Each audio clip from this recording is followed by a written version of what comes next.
수학 교재를 출판하는 회사를 운영하는 A. A는 초등학생을 대상으로 새로운 교재를 제작하기 위해 교재 연구는 물론 모든 직원들과 수많은 회의를 하며 바쁜 나날을 보냈는데요.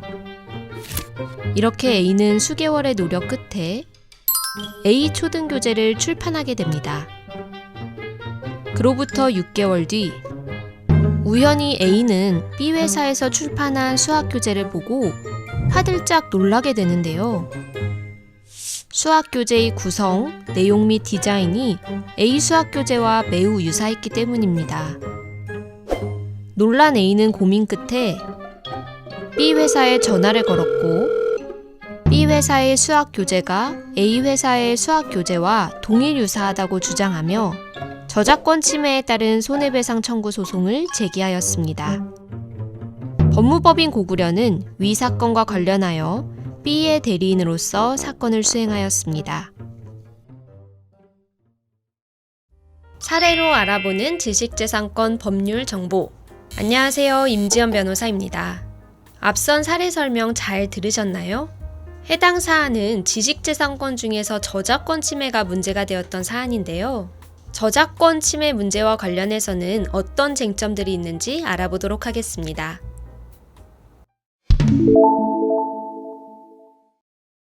저작권 침해가 인정되기 위해서는 몇 가지 요건이 충족이 되어야 하는데요.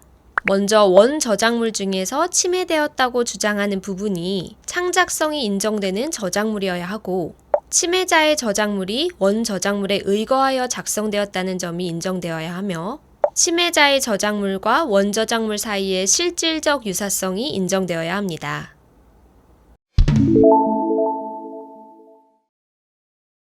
A씨의 입장에서는 자신이 집필한 교재가 창작성이 인정되는 저작물이라는 점을 입증하는 것이 가장 중요할 것 같습니다. 통상 수험서와 같은 실용적 저작물의 경우에는 그 내용 자체가 이미 기존의 서적에 나와 있거나 잘 알려진 사실을 기초로 한 것이어서 독창적이지 않은 경우가 많습니다. 따라서 수학 교재를 집필한 A씨는 자신이 나름대로의 독창적 표현 방법에 따라서 이론이나 문제에 대한 풀이 방법을 설명했다는 점을 입증해야지만 자신의 교재가 창작성 있는 저작물이라는 점을 인정받을 수 있습니다.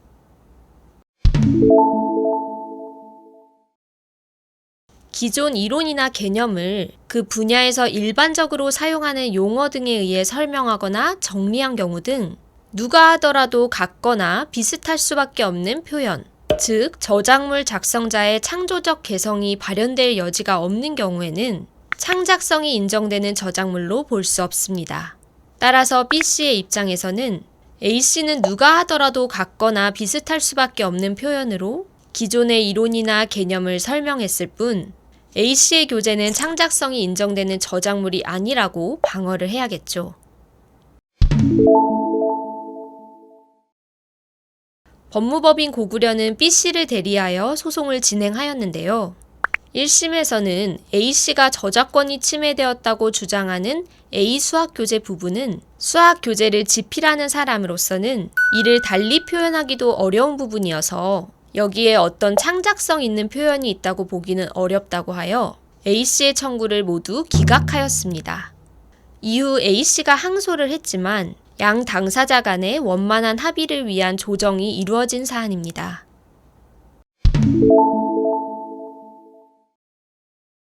타인의 글을 복사, 붙여넣기 한다든지 웹하드를 통해서 영화나 음악 파일을 업로드한다든지 이런 크고 작은 행동들이 모두 저작권 침해 행위가 될 수 있습니다. 물론 법적으로 저작권 침해가 되느냐 마느냐는 판단이 까다롭고 넘어야 할 관문이 많지만 법적인 판단과는 별개로 저작권 침해의 가능성을 항상 염두에 두고 신중을 기한다는 인식을 가지는 것이 무엇보다도 중요합니다.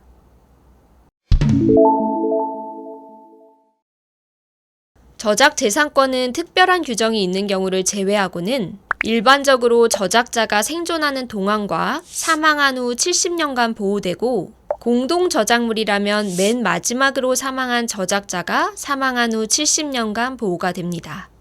당초 저작권의 보호기간은 사후 50년이었으나 현재는 사후 70년까지 보호가 되고 있습니다. 이 보호기간은 저작자가 사망한 다음 해부터 기산이 되는데요.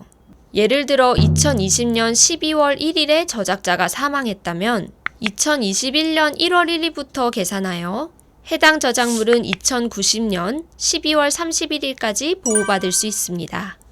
오늘은 실제 사례를 바탕으로 저작권 침해와 관련된 문제들을 말씀드렸는데요. 영상이 유익하셨다면 구독과 좋아요 부탁드립니다. 지금까지 법무법인 고구려 임지연 변호사였습니다. 감사합니다.